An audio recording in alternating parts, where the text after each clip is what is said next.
Souvenez-vous, c'était en 2007. Cette année-là, les Ducs remportaient la première Coupe de France du hockey français en battant Épinal 4-1 à Bercy devant 13 000 spectateurs.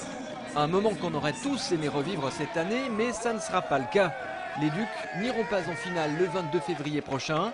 Cette semaine, ils ont échoué en demi-finale face à Dijon. La déception est immense. Retour sur cette rencontre, malheureusement ratée. Et dire pourtant que mardi soir, tout semblait réuni pour vivre une belle soirée. La patinoire du Haras affichait complet. Le tirage au sort avait épargné les Ducs en leur évitant Grenoble ou Rouen. Et quelques jours auparavant, en Ligue Magnus, les Angevins avaient étrillé les Dijonnais 11-3. Franchement, ce match semblait largement à leur portée.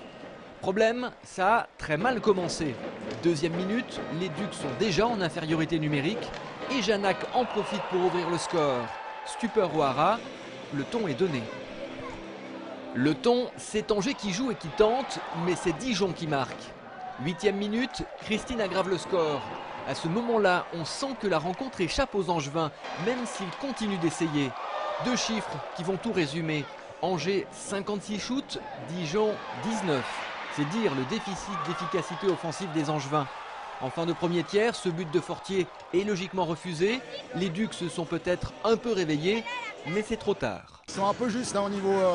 Ils sont en supériorité numérique, ils sont vraiment. C'est un peu juste. Deuxième tiers, on ne perd pas espoir et on se dit que ça va chauffer pour le jeune gardien dijonnais Julien Roulier. Il a remplacé le gardien titulaire au pied levé, mais il réalise déjà une très grosse partie. L'espoir renaît sur une supériorité angevine. Jonathan Bellemare trouve un trou de souris et à 2-1, tout redevient possible. Mais les Ducs ne parviendront pas à garder le rythme et à concrétiser leurs nombreuses actions. C'est même Dijon qui en rajoute sur une de ses rares attaques. Vexés, les Angevins vont pourtant réagir une fois de plus. La passe de Bellemare pour Éric Fortier est millimétrée. Dans le public, on se remet même à croire à Bercy.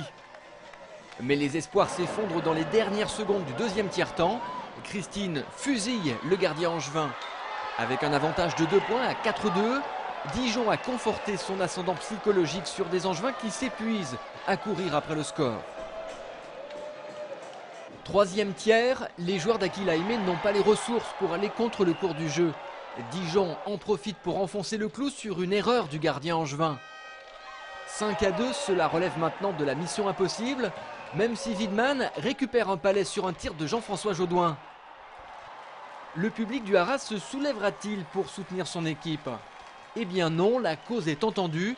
Et dans un silence terrible, Christine ira, encore lui, inscrire un dernier but dans une cage vide.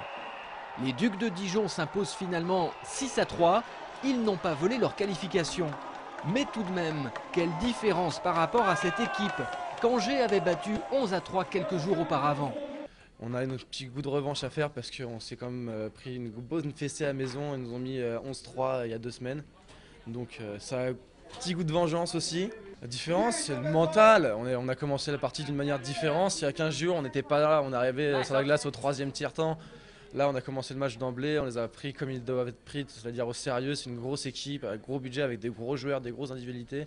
Et là, on n'y va pas pour faire de la figuration. On y va pour gagner, pour aller à Bercy. Et on y arrive et c'est génial. Pour Angers, le coup est très dur.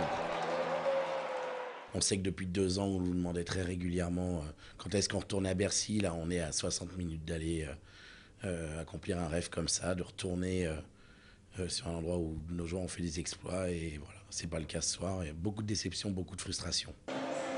Le pire, c'est qu'il y avait eu quelques signes avant-coureurs. Dijon lutte pour le maintien en Ligue Magnus, mais en Coupe de France, ils avaient tout de même réussi à sortir Briançon. En face, Angers venait d'enchaîner 2 défaites, à Briançon et face à Amiens. Constat, il y a peut-être un petit problème. Oui, cette année, on n'a pas gagné un gros match pour l'instant. Alors c'est-à-dire qu'il y a quand même un problème quelque part. Et eux, ils jouent correctement, il y a beaucoup d'engagement par chaque joueur. Mais on trouve toujours une façon à perdre contre les grosses équipes ou dans les matchs qui sont très importants. Mais pour nous, je crois que les joueurs, ils ont bossé, ils ont essayé. Mais moi je pense qu'on manque vraiment le courage à gagner. Oubliez la finale à Bercy. Désormais, les Ducs vont devoir digérer cette humiliation et trouver des solutions. Il reste 5 matchs de championnat et on sait que leur 4e place ne tient qu'à un fil. Alors il est urgent de développer cet esprit de guerrier qui leur permettra d'espérer jouer un rôle en play-off. Le 14 février prochain, on verra déjà une première illustration des progrès de l'équipe. Les Ducs recevront Rouen. Une semaine plus tard, le 22, les Dijonais seront à Bercy, opposés à Grenoble. Et là, ça sera le Petit Pousset face à l'Ogre Isérois.